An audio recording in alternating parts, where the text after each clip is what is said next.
mainit na balita ay ating pag-usapan. Sabi nga. So, ngayon pong gabi, ating hihimayin ang patungkol sa napaka-controversial na usapin. Ito naman hindi lingid sa ating kalaman lahat. Ito'y naging very trending pa sa ating mga social media, sa ating mga mainstream media, sa mga TV, dyaryo, at marami pa mga naglabas ng memes patungkol dito sa isang politiko na directly involved dito sa usapin ng Pogo. Ngayon pong gabi, ang ating pong tema ay Pogo, krimen, korupsyon, at banta sa pambansang seguridad. Ibig sabihin, yung Pogo, konektado sa krimen, korupsyon, at banta sa pambansang seguridad.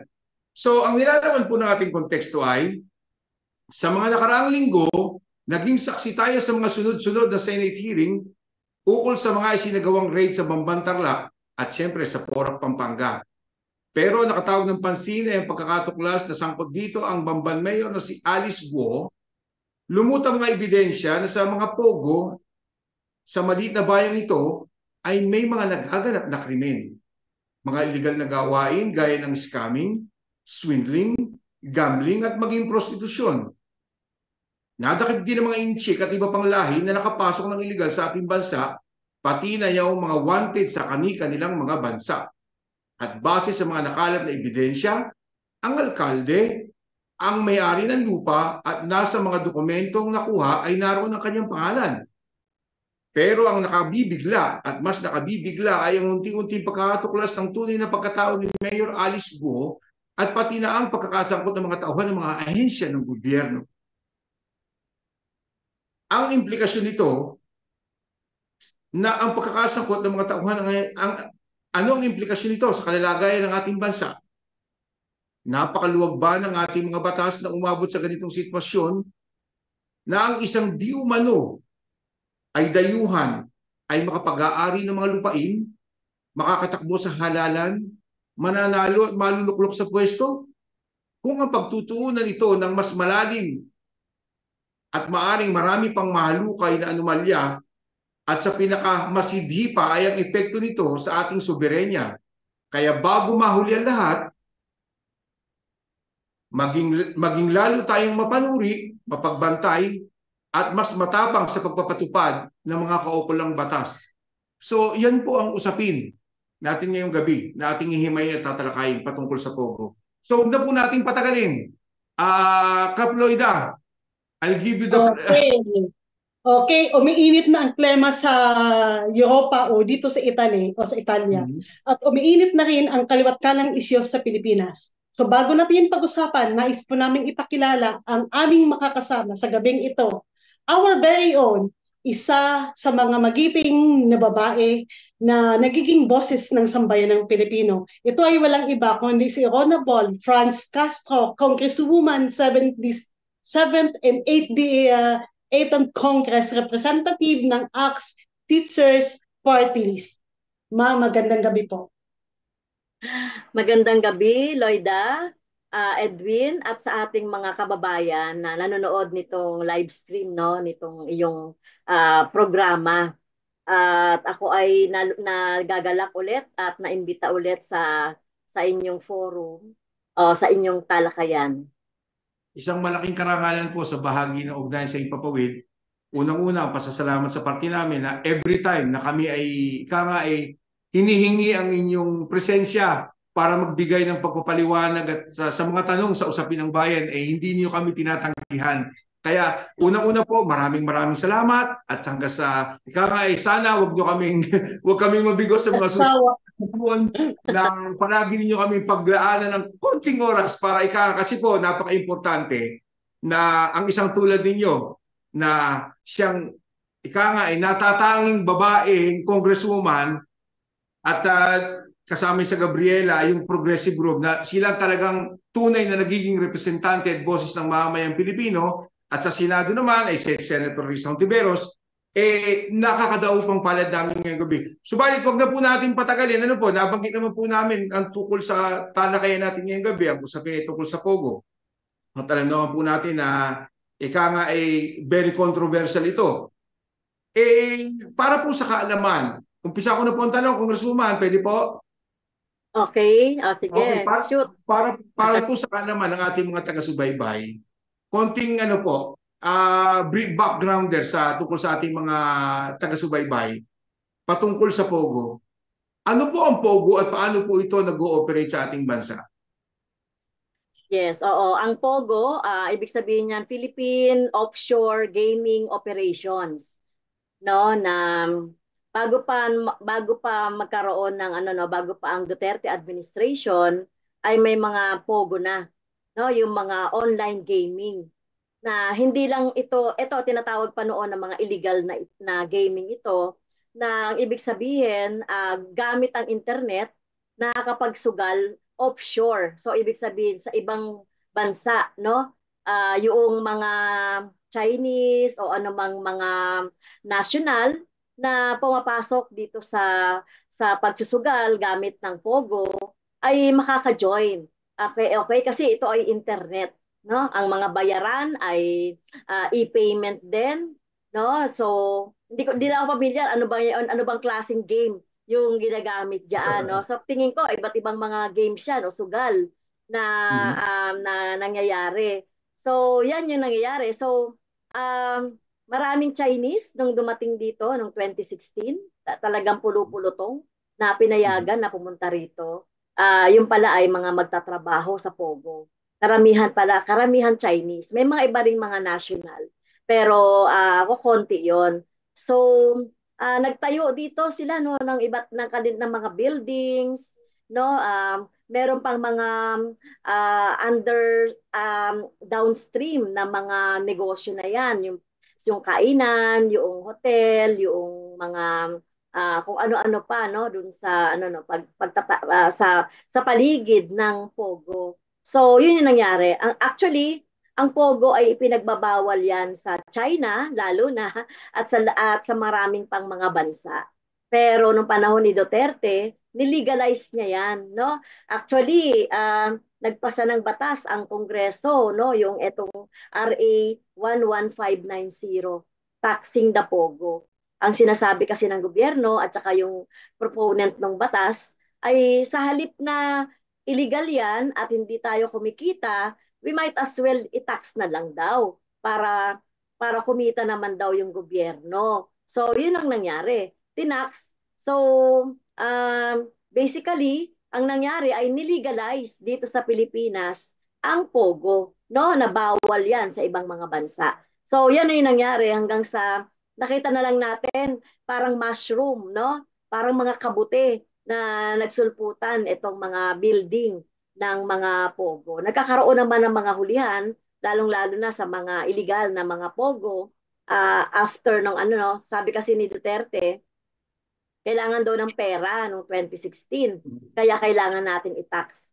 So, maraming nangyaring ano no sa loob ng operation, sa loob ng Pogo, sa mga buildings, may mga krimen pala na mga nangyayari like yung pagto-torture, yung Mhm. pangingidnap, extortion, meron pang money laundering, meron pang ano rape, meron pang mga nakikitang mga baril at saka yung mga drugs.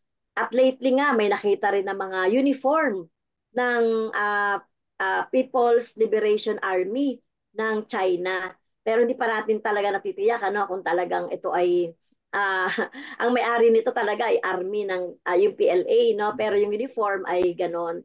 So ganyan yung mga nangyayari at nagdudulo talaga ito ng maraming social menace sa ating bansa, no? Na talagang kung tutuusin ka sabing ganon, ang nag-gain nating tax diyan sa latest ay sinasabi ay as much as 8 billion daw, no? Pero nung napapag-usapan itong Pogo na ito, sabi ng PAGCOR, ang na-degenerate daw natin ay 20 billion na mga tax, no? Dilalakihan na nila pero hindi natin alam kung napupunta ba yan sa kabangyaman ng ating bansa. Kaya talagang yan ang nangyayari. Nakakakolekta nga tayo ng tax pero hindi naman yan commensurate no doon sa mga kumbaga more harm than good. Yung mga Mhm. harm na dinudulot yan sa ating bansa ay talagang terrible, no? Talagang ano yan. Um, ano yan, ang Makabayan noong panahon ng sinasabatas itong 11590, yung anim kami sa Makabayan noong 18th Congress, anim pa kami noon nasa Makabayan, tumutol kami diyan. Kasi alam naman natin yung mangyayari diyan, di ba? Sugal na nga ito, pinagbabawal sa ibang bansa, tapos tayo ang mag-legalize. At saka talagang nakita na natin yung mga krimen na magaganap, no, diyan. Kaya talagang ayaw natin 'yan. So, 'yun. Ganun yung ano no, yung brief history ng Pogo dito sa bansa natin. Actually, panahon ni Duterte 'yan na Oh, yun. pinalakas, nilegalize at Yun. ipinagpatuloy ng Marcos administration. Yun nga po sana yung gusto kong itanong sa inyo, Congresswoman, ano po, kasi para mas maging maliwanag sa ating mga taga-subaybay at sa mga nakakapanood, na kailan naging legal ang Pogo sa Pilipinas, which is noong termino ni Duterte. At ito yung batas na Yes. 11950, di po ba? Yes, oo. Sa panahon niya ni Duterte, 18th Congress yan, ano? Yan. 2018. 2019. 2019, 115. 2019, sa pagkaalam ko, mayroong 46 Pogo na binigyan ng lisensya na maging legal sila. Pero yung tatlo na pasara na, so ngayon may nag-ooperate pa na 43 na mga legal na Pogo. So, bali So, dagdag na Yes. lang po. Oh, okay. bali dagdag Yes. na lang po na katanungan doon sa 43 na Pogo na nag-ooperate pa kasi mga legal sila. So, ano po ang ugnayan ng Pogo sa patuloy na lumalalang korupsyon sa Pilipinas? So, ang mga ahensya ng ating pamalaan at ano ang galawan o modus ng Pogo with government agency? So, ano ba ang ugnayan ng Pogo sa mga lumalalang korupsyon? Well, at Sa tama ka, mga Lloyda, no? officers? Meron daw legal na Pogo na more than ano, no, mga 46 yan. Pero alam nyo ba, Edwin and Lloyda, more than 300 naman yung mga nag-ooperate na illegal. Mas Ay, dumami pa yung sus! illegal. Mas marami pa pala. 300, more than 300. At Akala ko ano no, 46. mabuti na lang at nagkaroon ng pagdinig sa Senado. Mhm. Kami, nag-file din kami noon Nag-file din kami ng resolution. Pero napasama lang siya doon sa pagdinig pero hindi pa natatapos yung committee report. Well, eto, nagkaroon ng pagdinig. Paano ba ang relasyon ng Pogo doon sa korupsyon? So Mhm. nakita na nga natin na talagang kumikita ang mga corrupt na mga opisyal dito Oo. sa Pogo, 'di ba? Dahil sa pagpayag nila na magkaroon ng Pogo operations sa kanilang mga bayan ay talagang parang kasapakat sila doon sa mga illegal na operasyon nitong Pogo. At nakita naman natin si kanina sa introduction ni Edwin, Opo. yung mayor ng Banban, no? At marami pa tayong i-uncover doon sa mga hearing na talagang yumaman, 'di ba? Napakabatang mayor pero yumaman siya. May mga may helicopter, may mga sports car, No, may mga stingy. milyon-milyon na na account.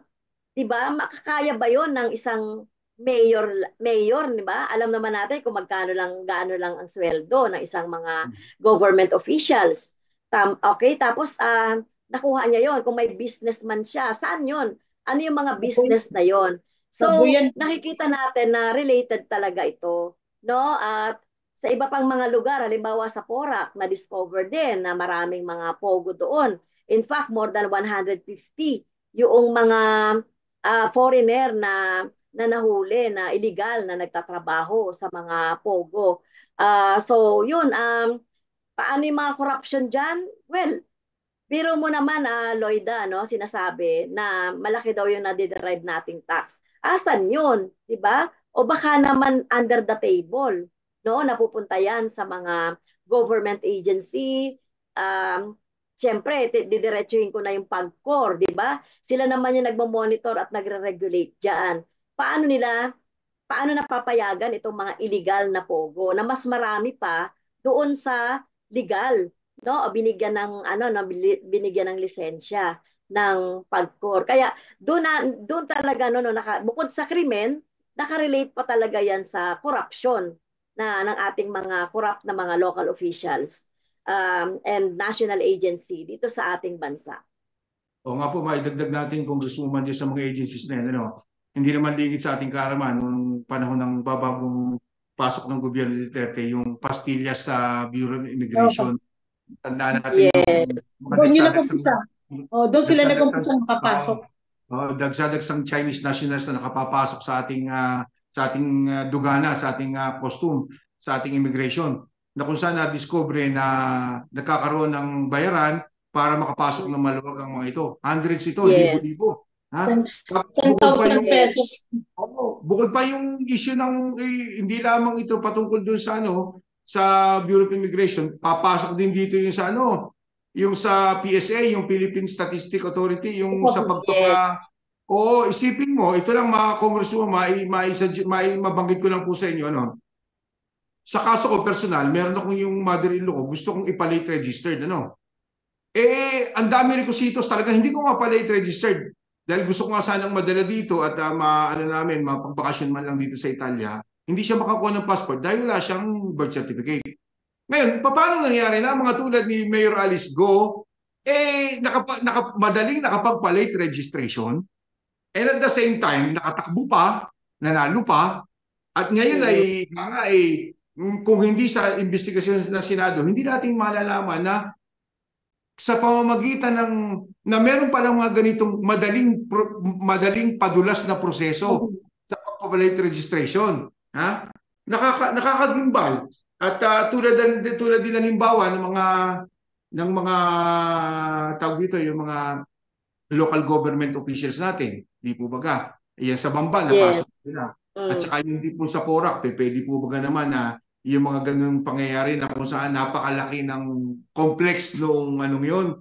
Hindi alam ng governor, at saka doon sa Porac, pinakaalam ko mayroon pang isang senador na talagang tubong Porac na kung saan halos marami siyang pag-aaring lupa doon. Imposibleng hindi alam ng magiting na senador na ito na mayroong galawang gano'n na kung saan makikita natin doon sa video, doon sa raid sa Porac, na kung saan libo-libo yung nakatakas before na makadating pa yung mga raiding team ng gobyerno.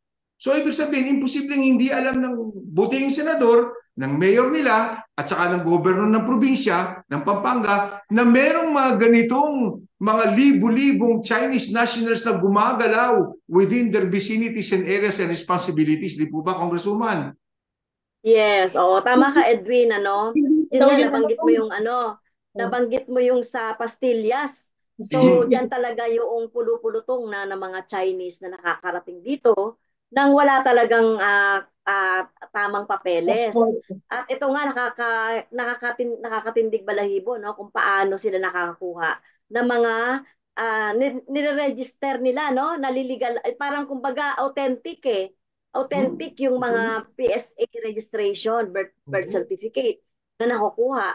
At marami ding mga peke na mga ID ng government natin na napipeke, So ang daming ganyan na talagang makikita talaga natin na may mga kakontsaba yan na mga lokal na official. Oo, may mga kakontsaba sa immigration, kakontsaba sa PSA, at kung bakit nangyayari yung mga ganyan. At ito nga at sinasabi nga natin na talagang malaki talaga ang relasyon ng korupsyon dito sa mga pogo. Kaya nga kami ay talagang talagang sa pag-iimbestiga natin at nakita pa natin etong si Mayor Alice Go sa latest na development sa Senado ay talagang pinapatunayan na talagang Chinese citizen ito. At hindi totoong ito ay merong nanay na Pilipina, merong Chinese na tatay. Kasi pinatulayan niya ni Senator Sir Sherwin Gatchalian sa mga papeles sa Board of Investments. How many years ago? Parang 13 years ago daw yon na nakita. Na nakita yung mga papeles. Kaya talagang paano din ito nakakapamayagpag itong mga ganitong klaseng mga Chinese pala at nakapanakbo pa, nakatakbo pa at talagang nakikita natin na walang kredibilidad, hindi mo mapaniwalaan yung kwento niya kung talagang siya ay Pilipino o hindi. So, yun yung mga nangyayari. Idagdag din natin na dito sa mga nakaraang raid ng ahensya ng gobyerno, merong mga nakitang, doon sa isang raid may nakitang 80,000 SIM cards, fake SIM cards. Yes. Ibig Yes, sabihin, yes. talagang ganun sila ka-epektibo kung papaanong ika nga ay gayaan, ika nga ay lokohin or gumawa ng mga ganitong illegal na modus na ultimong yung mga SIM cards napasok na 80,000 SIM cards. Isipin mo, ilang libong tao ang maluloko ng SIM cards na yun, di ba? Usong-uso pa naman Yes. yung modus na yan. Yes, meron pang ang batas dito, no, Edwin Loida, na registration ng SIM card. Opo. No, so last year. walang effect. Ang dami ring mga scamming, no? Ginagamit nila yung SIM card. Last year yan nag-umpisa, last Scamming. January. Yes, scamming ang ginagawa Scamming. naman dito sa mga SIM cards na to. Ma'am, curious lang po ako. Yung mga sunod-sunod na issue ng Pogo, so ano ang implikasyon niyan o ano ang epekto niyan sa imahe ng Pilipinas sa international community? Well, obviously, napakasama ng ating image diyan kasi pinapayagan natin yung mga bawal sa ibang bansa, 'di ba? At mismong nakakahiya nga mismong ang Chinese embassy recently nagsabi na dapat ay iban na sa Pilipinas itong mga pogo na ito. 'Di ba? China pa yung nagsasabi sa atin. Samantalang yung ating mga government officials pinagtatanggol nila itong pogo. Kaya ang image sa atin sa ibang bansa, parang nagkakadel tayo no ng mga tinatawag nating mga kriminal at dito nagkakaroon at ito nagiging rin ito, nagkakaroon din ng epekto sa turismo. 'Di ba? O nagiging nagkakaroon din ng epekto doon sa mga potential na pwedeng mag-invest dito kasi makikita nila na may mga krimen, maraming mga krimen, may mga kidnapping, may mga extortion. So, yung ibang mga malilinis na mga foreigner na pupunta rito ay matatakot na mag-tour kasi baka maging bahagi sila ng mga maging biktima sila ng krimen, di ba? Yung mga nagtuturis o kaya naman yung gustong mga mag-invest. Kaya yun ang nagiging epekto. Ang image na natin diyan ay syempre lalayo sa atin, 'di ba? Yung mga foreigners na pupunta rito.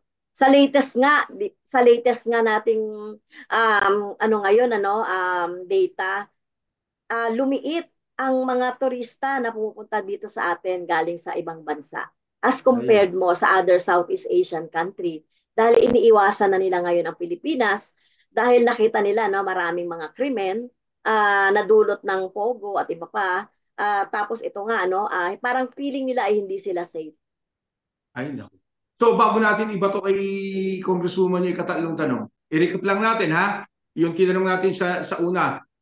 Lumalabas na ang pogo ay illegal sa China, na mismo pinanggagalingan nito. Pangalawa, ito ay pinalolooban ng mga sari-saring krimen at illegal na gawain tulad ng illegal human trafficking, droga, sex trafficking, at marami pang iba.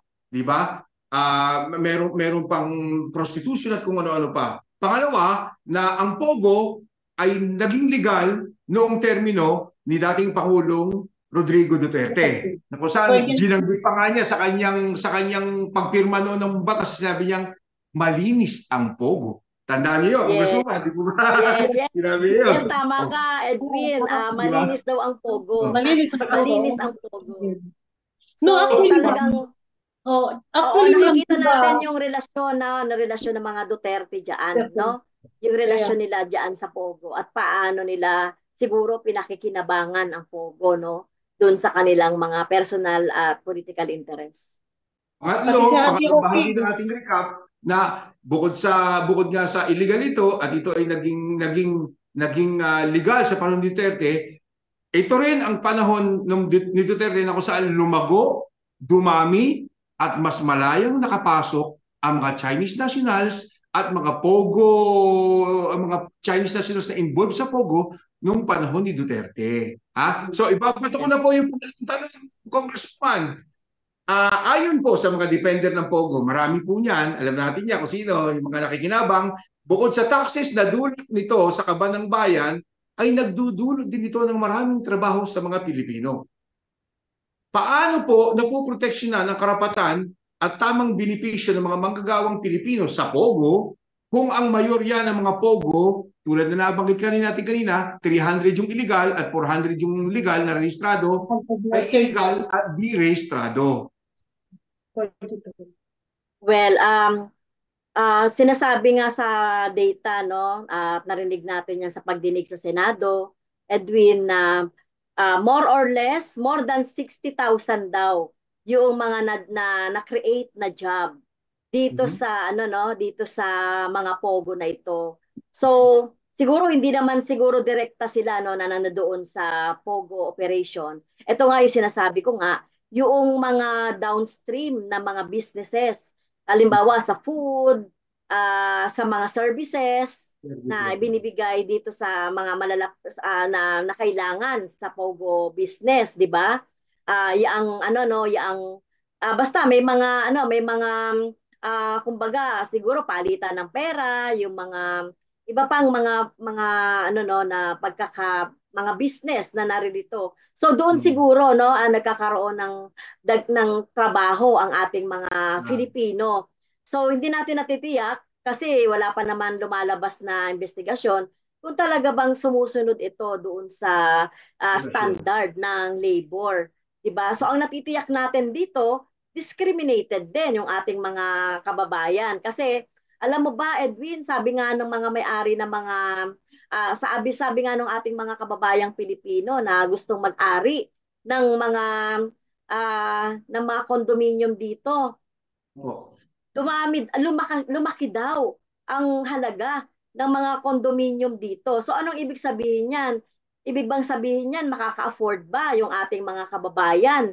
Kung ganyan kataas, doble, triple na daw yung itinaas ng mga halaga ng mga kondo o yung renta ng kondo. So madidiscriminate tuloy ang ating mga kababayan doon sa ano no, doon sa ano no, doon sa mga pagbibili ng mga ganyan, for example. Tapos saan pa discriminated ang parang second class citizen ang turing sa mga Pilipino doon sa area ng Pogo.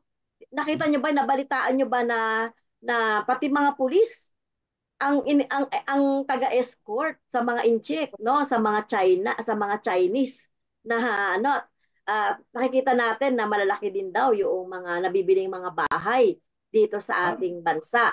At ito parang titignan din natin ito no kasi Loida, Edwin, baka naiikutan nila yung ating konstitusyon, di ba? Na bawal mag-ari ng 100% ang foreigners, di ba? Foreigners, baka napapaikutan nila ito. Kunwari, meron lang silang mga asawa, karelasyon na Filipina, pwede na silang mag-ari, di ba? Ng mga 40% properties. Yes, dapat ay 40%, 60 sa Filipino. Kaya baka napapaikutan nila yung ating saligang batas. So yan ano, yung nakikita natin, in terms of labor, we have to ano pa yan, i-dig deeper pa natin yung pag-imbestiga kaugnay doon sa kung ang ating mga manggagawa ba ay na nagagalang yung kanilang mga karapatan at yung kanilang sapat na sweldo, tamang pasweldo. Yung discrimination na nabanggit po ninyo, Congresswoman, mabanggit ko lang na nung panahon nung babagong upo yung gobyerno Duterte, at di ba napag-usapan nga natin kanina, nagkaroon ng flux yung maraming pagpasok ng mga Chinese nationals na kung saan doon sa parte ng Parañaque, Pasig, kaya nga si Mayor Vico Soto talagang ginawang diniklarang illegal yan. Dahil dumating yung time noong 2016, 2017 pataas, maraming mga establishmento sa Parañaque na kung saan mismo mga kababayan natin Pilipino hindi pwedeng pumasok, hindi pwedeng kumain sa kainan dahil exclusive lang Exclusive Chinese lang. Correct. Oo. Na yung isang yung simpleng tindahan parang supermarket na exclusive lamang sa kanila na pagpapasok ang Pilipino, itinataboy nila. So sa mismo sariling bayan mo, discriminated ka ng mga illegal na mga ganitong klase na illegal naman ang gawain, hindi naman legal at ika nga nakakaapekto pa sa kredibilidad ng ating bansa pagdating sa turismo at saka sa mga ibang bayan na may ika nga nag-iisip na dapat sana magnegosyo dito sa ating bansa. So Kaploida, Yes. may tanong ka? Okay. So, meron pa rin mga katanungan. Ang daming tanong na gustong itanong. Kasi siyempre, ang oras natin, ang iniisip natin, dahil limitado lang. Halos hindi ko alam kung anong mga tanong dahil ang dami. So, malalim na po ang inabot ng investigasyon sa Senado about a certain politician from Tarlac na konektado sa Pogo. So, nabuklat ang usapin ng citizenship nito, money laundering, national security threat, at ang protector na elected official sa illegal na Pogo. So ano po sa palagay ninyo ang dapat maging action at solusyon ng pamalaan ni Marcos Jr. sa very controversial na usaping ito? No, actually, na panood ko noon sa Senate hearing or sa interview ni Senator Hontiveros na nagsagawa na sila ng executive order at pinirmahan na ng ilang senador na nananawagan sila na i-ban na ang Pogo sa Pilipinas. So ang hinaantay na lang nila ang action ni President na Marcos. So sa palagay niyo po ma'am, ano pa ang pwedeng maging solusyon or action ng pamalaan ni Marcos Jr. sa mga very controversial na issue na ito o sa usaping ito? Well, sa ngayon yung mayor sa Bamban ay finailan na ng parang preventive suspension ng ombudsman. At mukhang marami pang ipapile na case, no?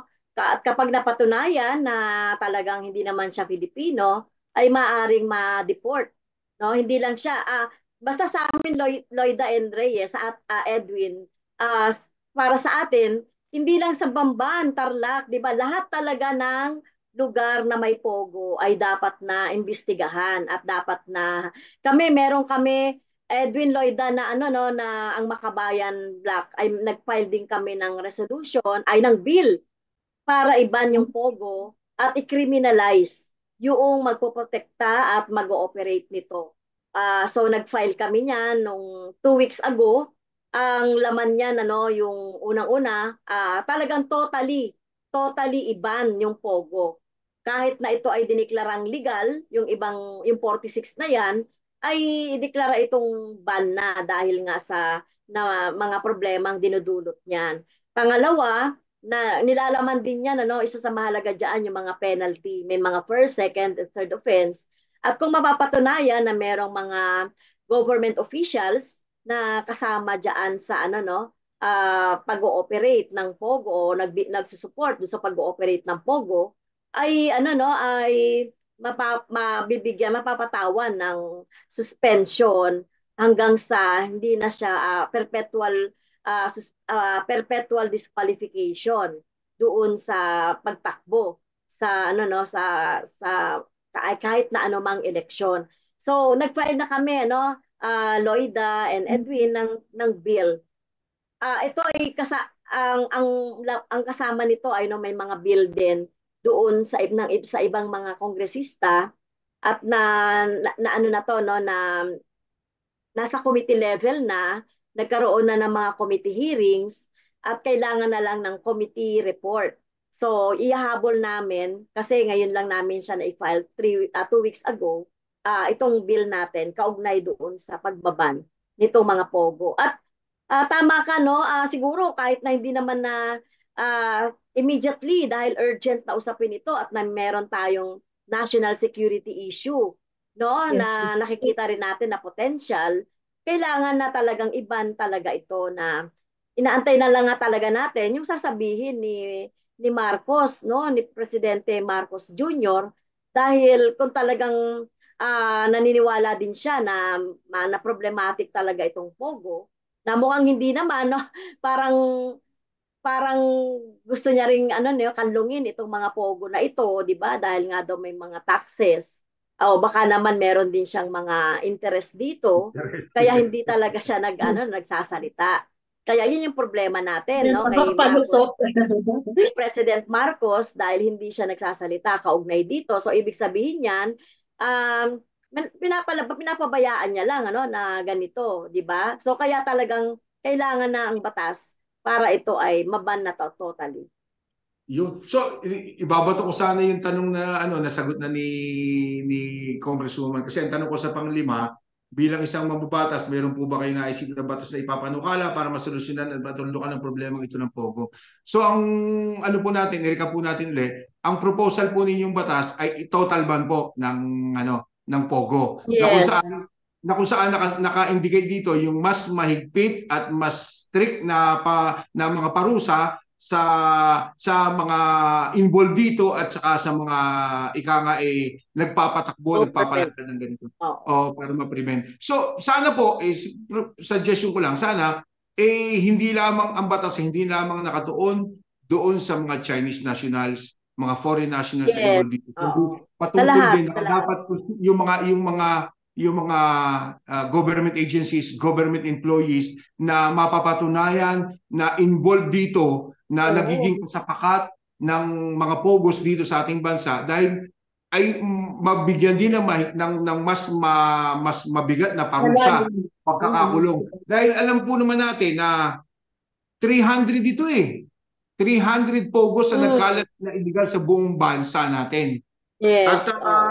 At mostly ito, sabi nga sa pag-aaral, ito ay naka-detail kung saan nakalagay sa mga lugar na mas malapit sa airport tulad ng Clark, kaya malapit sa Pampanga, doon sa mga area na mas madali silang makakatakas at sa mga maliliit na bayan dahil yung mga naunang pogos talaga akala natin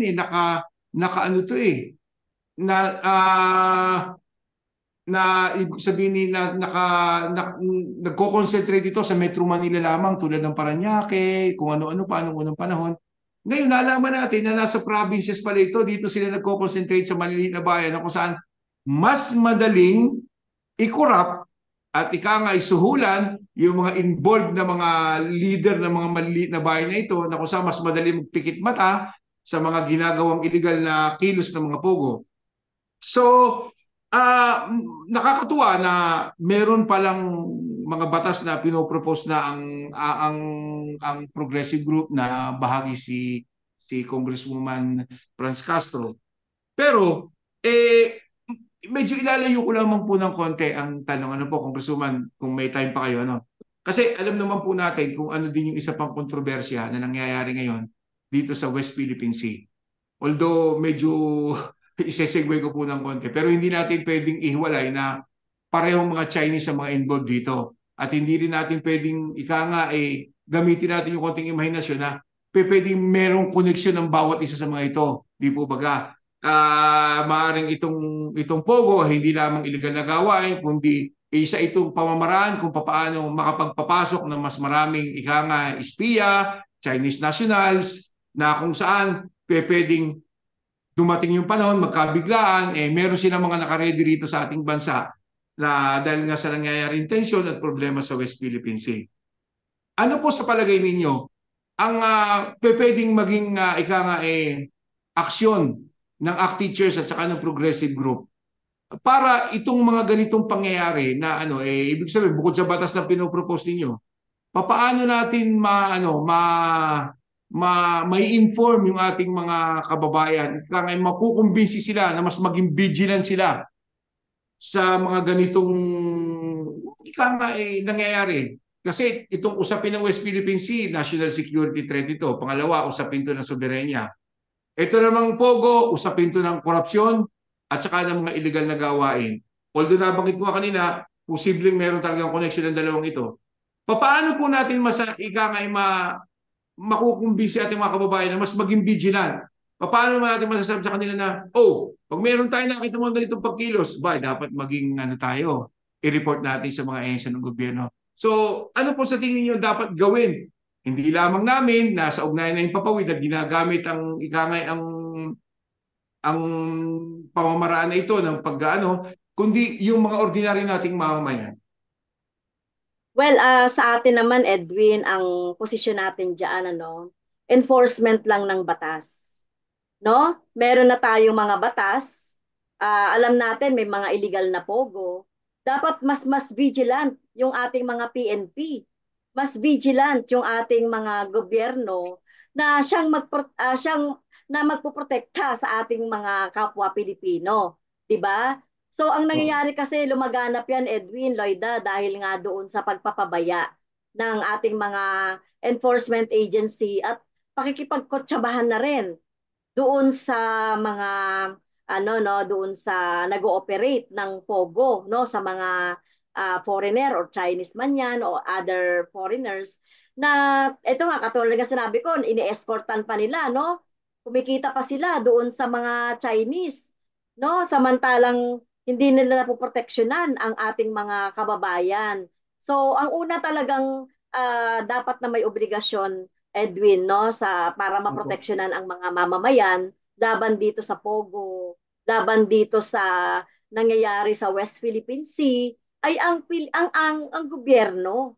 Sila dapat yung ating ano no, sila dapat yung ating singilin. But anyway, ano ba yung magagawa ng ating mga kababayan? So maging mapagbantay din no at maiwasan na masangkot dito sa mga kriminal krimen na nangyayari dito sa Pogo. Sa nangyayari naman sa West Philippine Sea, siyempre tayo ang gusto natin diyan, igiit talaga yung ating sovereign rights diyan, tapos i-demilitarize etong West Philippine Sea kasi hindi lang China 'di ba? Alam naman natin ang stake din ng US, no? Ang papel din ng US sa China dito sa Pilipinas. Ang papel ng US dito sa Pilipinas, 'di ba? Nagtayo nga ng maraming mga EDCA sites, nagtayo nag ano ng more than 200 na nga ng mga balikatan exercise. Yung mga visiting forces agreement naging permanent na, hindi na lang yung visiting, no, na talagang nagkaroon na rin ang US dito talaga ng ano no, inari na rin. More than bases pa to kasi more than ang daming mga kampo na kinakampuhan ngayon ng mga ng EDCA. So ito ngayon yung nagti-trigger din doon sa China no, kaugnay doon sa bangayan ng US at China at nadadamay tayo. At itong West Philippine Sea pinag-aagawan nito ng China at ang US dahil very strategic ito. No? Kaya sa mas malalim na pag-ano dito, pagbabasa natin doon sa sitwasyon, bagamat sinasabi natin yung Pogo lang yan, yung Pogo lang yan, pero sinasabi rin dito na yung mga, sabi ko nga, di ba, baka bumibili na yan ng teritoryo dito sa Pilipinas din, ang China. Katulad din ang ginagawa ng US, no? Na nagkakaroon na siya ng pag-aari dito sa mga EDCA sites. Hindi nga makapasok dyan yung mga military at ano.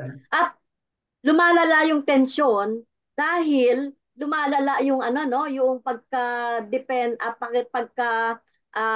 kumbaga yung pagiging dependent natin dun sa US in terms of the defense, no? Yung wala tayong sarili, hindi tayo makapag-isa, no? Umaasa lang tayo sa US at mga alyado nito. Kaya yun yung ano no, kailangan natin ipagtanggol bilang Pilipino, ipagtanggol natin ang ating soberanya at manawagan tayo na ang sabi nga natin, US and China layas dito sa ating bansa dahil atin talaga ang Pinas, no? Hindi pwedeng gawin din tayong pawn. Alam ba, ito, nag-aaway ang China at US o yung China against Taiwan, madadamay tayo dyan, Edwin and Loida, no? Kasi andi dito na nakapreposition na nga yung mga materials, military materials ng US na anytime na umatake ang China sa Taiwan, ay anytime ay ano no, tutulong ang US sa China at tutulong ang US sa Taiwan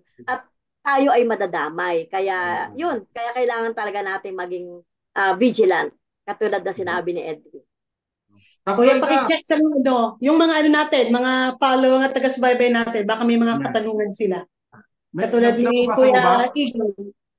Pwede basahin ko yung sinabi, yung tanong ni Cap Egay direct kay Congresswoman?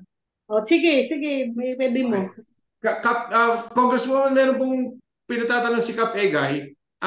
Pakitanong kay Congressman Castro kung ano ang reaksyon niya sa sinabi ni Harry Roque na si Inday Sara na ang oposisyon matapos ito magbitaw sa pwesto. Kayo po bilang oposisyon sa lower house. Ano po masasabi niyo dito kayo? Oo. Natawa ako, no? So, nakakatawa yung ano no, sinasabi ni Roque. So, katulad nga ng kanina, tinanong din ako ng media, ang sabi ko nga, ang sabi ko nga ay hindi ito kapani-paniwala, no?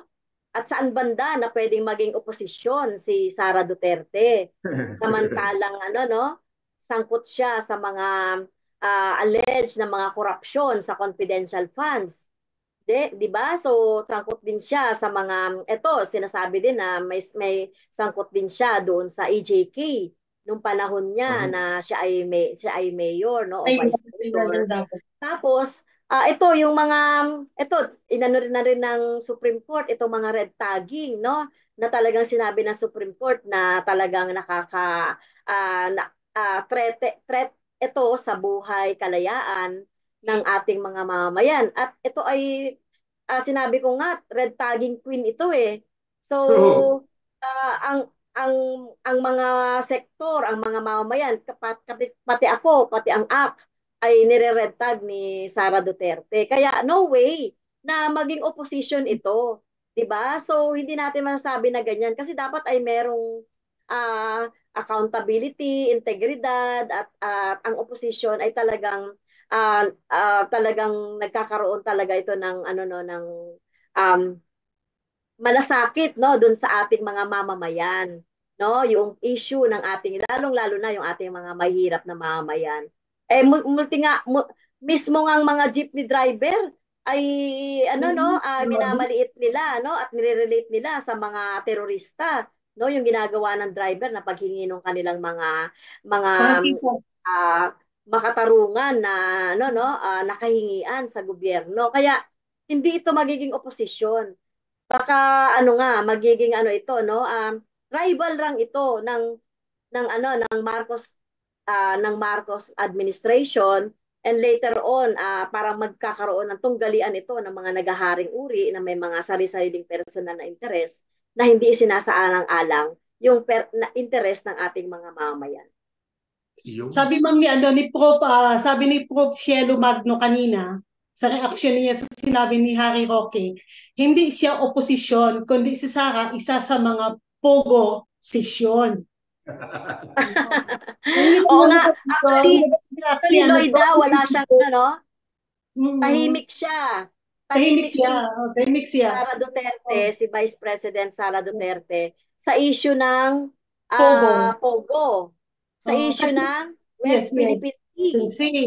O Marami kaya, ng mga nasasaktang mga mangingisda at saka yung mga may mga nasasaktan din na mga galing sa militar, no?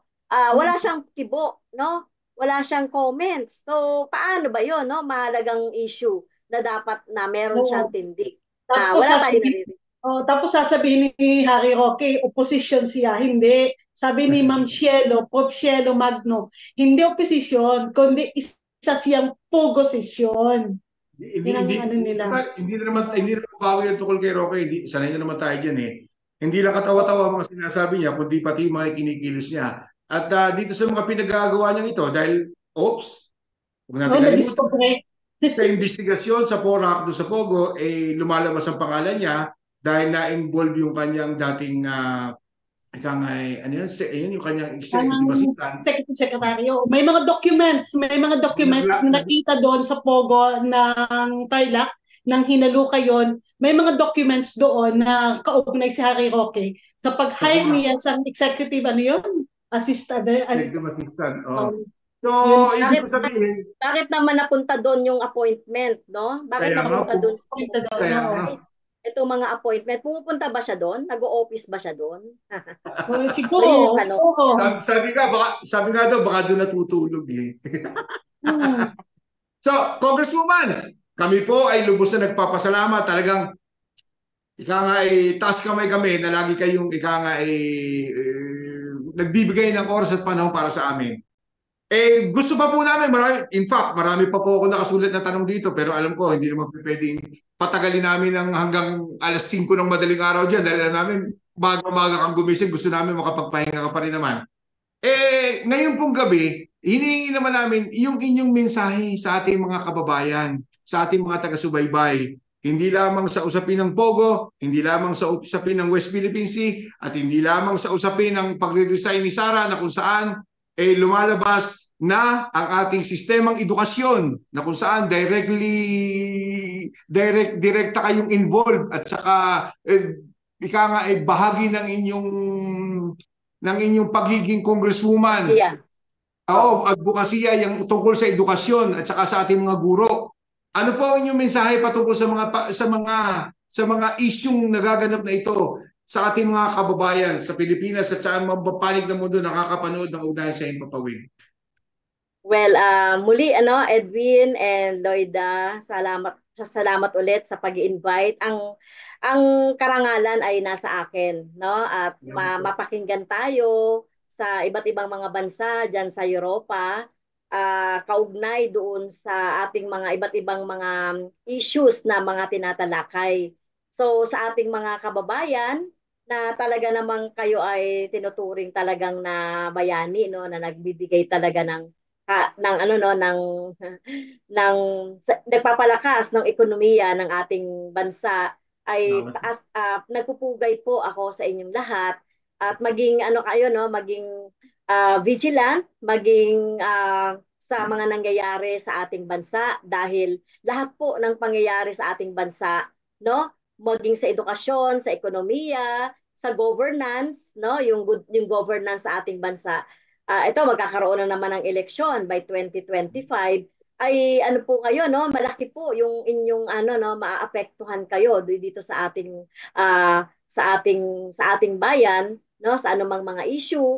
Kaya manatili po tayong no, vigilant, militante, manatili po tayong maalam sa mga issue at ilabas po natin yung ating mga opinion, mga mga hinaing at gustong sabihin sa ating gobyerno at sa gusto natin na mangyari para sa ating ikabubuti, no? At kayo po ay tinitignan talaga namin na isang potent voice na bilang sektor ng ating mga mamayan. So muli, magandang gabi sa inyong lahat at mabuhay ang migranteng Pilipino.